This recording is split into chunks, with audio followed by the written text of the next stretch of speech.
Hello everyone, in this video I'll show you how to fix Steam not opening on Windows 11. First, check if Steam is already running in the background. Right-click the taskbar and open Task Manager. Look for processes named Steam, Steam Web Helper, or Steam Service. If you find any of them running, right-click each one and choose End Task. After closing every Steam process, try opening Steam again. If Steam still does not launch, clear its local cache and reset its configuration. Press the Windows key and R together, type %local app data %, and press Enter. Find the Steam folder and delete it. This removes temporary files that may have become corrupted.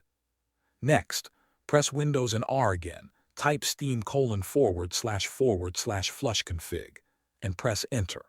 This resets Steam's configuration without removing your installed games. Restart your computer, then launch Steam again. Another simple fix is to run Steam with administrator rights.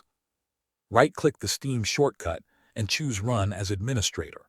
Finally, if the problem continues, remove Steam's user configuration files.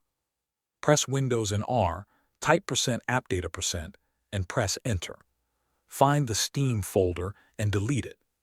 These files will be recreated automatically the next time Steam starts, which can fix problems caused by damaged settings. Thanks for watching.